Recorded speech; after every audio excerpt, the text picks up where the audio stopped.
जय अलगधणी। काचबो न काचबी जलमा रहता और लेता हरि रो नाम। शू कीधु? काचबी ने काचबो जलमा रहता और लेता प्रभु नु नाम। भक्ति के लिए हम बारी आया कीना संतों ने प्रणाम। आम नदी में काचबी ने काचबो रहता था અને ભક્તિ કરે પ્રભુની બે બે બે ભગવાનની ભક્તિ કરે જય જયકાર। ત્યારે ખભે આવી જોડીઓ નાખેલી, રૂમાલ નાખેલા, લુંગીઓ પહેરેલી, એ માળાઓ આવી પહેરેલી, આમ આમ બે જણા આવે એટલે એમને એમથી ગો કાચબી કે અરે અરે કાચબો કે અરે અરે સંતો આવે છે, સંતો આવે છે, સંતો। તો બે જણા દોડવા માંડ્યા। દોડતા ને દોડતા ઓલા આવતા હતા ને જોડીઓ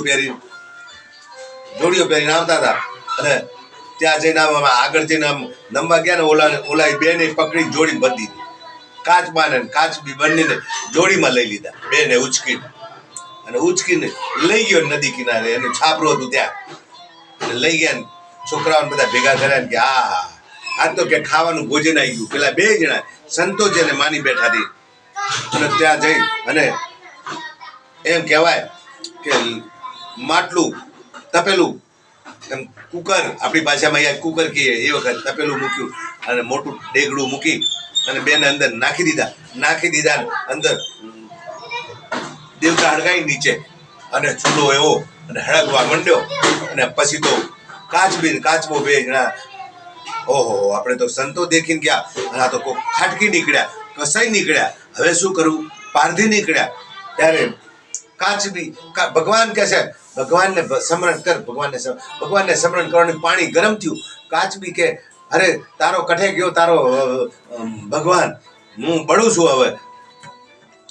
ત્યારે કાચબાએ શું કીધું? કાચબીને ખબર છે બળતી હોય તો બેઠ પીઠ પર, મારી પીઠ ઉપર બેસી જા, પણ મારા ભગવાનની નિંદા ના કર, ભગવાનનું સ્મરણ કર। બળતી હોય તો બેઠ પીઠ ઉપર, લેકિન ભગવાનની નિંદા બિલકુલ ના કર। આવી રીતે બેસી ગયા અને પીઠ ઉપર લઈ લીધી અને જ્યાં ઉકળવા માંડ્યું અને ભગવાનનું સ્મરણ કરવા માંડ્યું। કાચબાએ ભજન ગાયું આખું, કાચબી કાચબાનું ભજન છે।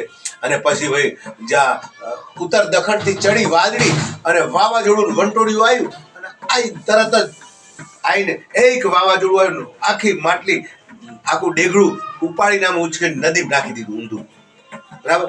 અને પેલા પારધીની છાપરી તો જાય ઉડીને, બધું ઉડીને બે ભક્તોને કાચબાને ભગવાન આવી અને તાર્યા। ત્યારે શું કીધું? શાંતિ રાખો, વિશ્વાસ રાખો, વિશ્વાસ રાખ્યા વગર પ્રભુની પ્રાપ્તિ ન થાય। આપણે ઘઉં વાઈએ, ઘઉં તો આજે વાઈએ ને કાલે ઉગી જાય। ઘણા ભક્તો એવા હોય, હું તો મહિનાથી ભક્તિ કરતો હતો, મહિનાથી અગરબત્તીઓ બાળી કૂટી, કાંઈ ભગવાને અરે એમ થાય, અરે બધું પાકે વહેલું પણ ભક્તિ વહેલી ના પાકે। ભક્તિમાં તો આયુષ જતા રહેશે, જન્મારા જતા રહેશે, પણ અંતે પ્રભુ આવી જાય। તો આવી રીતે કાચબીને કાચબાને તાર્યા, તો આપણે પણ કેમ નહીં તરીએ? એ તો એક નંબરના પશુ એમને કહેવાય, એ તો જાનવરો હતા અને એમને ભગવાને તાર્યા, ગજને તાર્યો। તો મારે તમારે મને તો આપણે તો માણસ છીએ, તો માણસને વિશ્વાસ રાખવો જોઈએ મારા નાથ ઉપર, મારા પ્રભુ ઉપર, મારા અલગધણી ઉપર, મારા પરમાત્મા ઉપર, મારા સદગુરુ ઉપર ભાવ રાખવો પડે અને તમામમાં સમદ્રષ્ટિ રાખી અને હાથ જોડી તુહી અંતરમાં ભજતા જઈશું। તો પ્રભુ ગમે ત્યારે આવશે ને આવશે। અરે નહીં આવે તો આ દેહ પડી જશે ને ત્યારે આત્માનો કલ્યાણ કરશે ને કરશે। જય અલગધણી, જય રામદેવ।